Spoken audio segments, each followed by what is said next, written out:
उम्मीद है आप सब स्वस्थ होंगे। और आज मैं जिस विषय पर चर्चा करना चाह रही हूँ वो एक ऐसा मुद्दा है जो कभी ना कभी किसी हर व्यक्ति को उससे प्रभावित होना पड़ता है। अवसाद ये मनस्थिति पर कोई प्रतिकूल असर होने की अवस्था होती है अथवा आत्मबल के कमज़ोर होने का एक संकेत होता है। और मैं मानती हूँ कि जो भी अपने आप को बहुत दृढ़ इच्छा शक्ति का प्रतीत करवाने का प्रयास करते हैं या होते हैं वास्तविकता में, वो भी कभी ना कभी यदा-कदा जीवन में इस दौर से गुज़रने के लिए मजबूर हो जाते हैं। और ये स्थिति जब उत्पन्न होती है तो किसी के बस की बात नहीं होती। इसके कई कारक हो सकते हैं।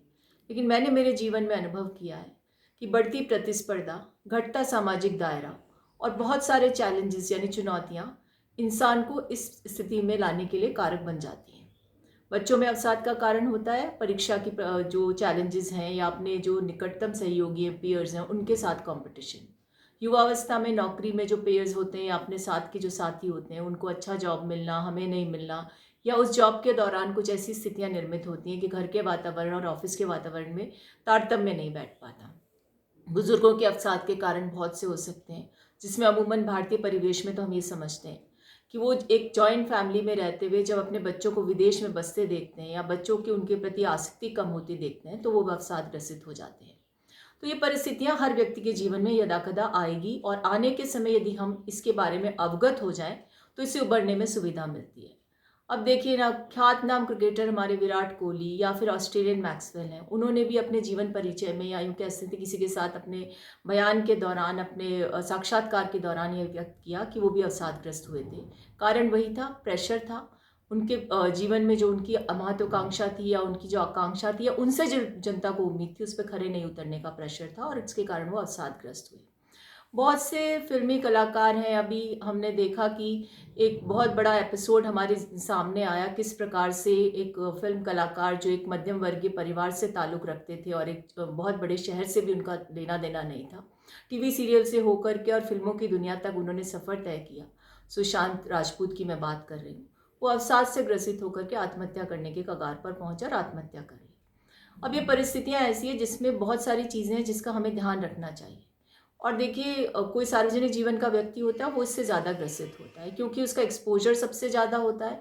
और जब उसका एक्सपोजर होता है तो उसका आकलन या स्क्रूटनी बहुत ज़्यादा होती है, और जब स्क्रूटनी ज़्यादा होती है तो व्यक्ति बहुत ज़्यादा एप्रीहेंसिव होता है अपने आप को लेकर के। ये एप्रीहेंशन उसको अवसादग्रसित तो करता ही करता है। उसकी पर्सनालिटी में हमेशा एक सा बर्ताव रहे, उसको एक सा रिस्पॉन्स मिलता रहे, उसकी पर्सनालिटी ऊंची नीची ना हो, लोगों को उसके व्यक्तित्व में कोई कमी ना दिखे, उससे बहुत सारे प्रेशर से ग्रसित रखता है और ये प्रेशर उसको कई बार अवसादग्रसित कर देता है। तो मेरा मानना यह है कि इन सब से उबरने के लिए मैं समझती हूँ, जो मेरे जीवन का अनुभव है, हर व्यक्ति का अपना अनुभव होता है। यदि आप अपने आप को कभी कमतर ना समझे या अपने अपने मनोबल को बनाए रखने का यथासंभव प्रयास करेंगे तो आप अवसादग्रसित नहीं होंगे, सबसे पहली बात तो ये। और यदि आप डिप्रेशन में किसी भी कारण से आ जाते हैं तो उससे बढ़ने के लिए सबसे बड़ी महत्वपूर्ण बात यह कि अपने अंदर जो आपको साल रही है बात, उसे अपने किसी निजी व्यक्ति के साथ शेयर करिए। अपने तक उसको सीमित मत रखिए। माता पिता की अगर बात कहूँ तो माता पिता के लिए बेहद सतर्क रहना आवश्यक है आजकल, क्योंकि उनको उन युवा अवस्था के बच्चों के प्रति अपनी जिम्मेदारी को और समझना होगा, जो इस खुली दुनिया में, इस वर्चुअल दुनिया में अपने आप को बहुत ज़्यादा किसी के साथ साझा करने की शक्ति नहीं उत्पन्न कर पाए, क्योंकि सामाजिक तौर तरीके बदल गए। और ऐसे में पता ही नहीं चलता कब कौन बच्चा अवसाद ग्रसित हो जाता है। आजकल आप देखते हैं कि सपने तो हम देखते हैं और चाहते हैं कि बच्चे उस सपने को जिएं, और माँ बाप भूल जाते हैं कि इतनी ज़्यादा उम्मीदें उन बच्चों से बांध ली और उन पर प्रेशर बना दिया कि अंतोगत्वा इसकी परिणति कई बार सुखद नहीं होती। और ऐसा हमने कोटा, जो हमारा एजुकेशन हब है, उसने बहुत से ऐसे परिवारों के बच्चों को अपनी जीवन लीला समाप्त करते देखा है, जिन्होंने सपने नहीं देखे, माँ बाप के सपने पूरे करने के लिए पंख उगाने का प्रयास करते हुए अपनी इस मंजिल को प्राप्त करने की संघर्ष में अपने जीवन को वहीं समाप्त कर गए। तो मेरा ये मानना है साथियों कि अवसाद के इस दौर से निकलने के लिए हमारी जो प्राचीन पद्धतियाँ, उसमें बहुत सारी चीज़ें हैं जिनको हम अगर अपना लें तो इन परिस्थितियों से उबरा जा सकता है। मसलन योग।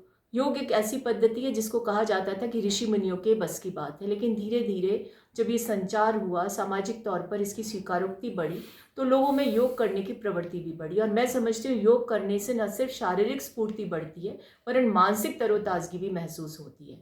और कई बार ऐसा भी देखने को मिलता है कि बहुत सी जटिल बीमारियां जिन्हें लाइफस्टाइल डिजीजेस कहते हैं, मसलन डायबिटीज़, हाइपरटेंशन, ओबेसिटी, इनको भी ठीक करने में ये बहुत बड़ा सहयोग देता है।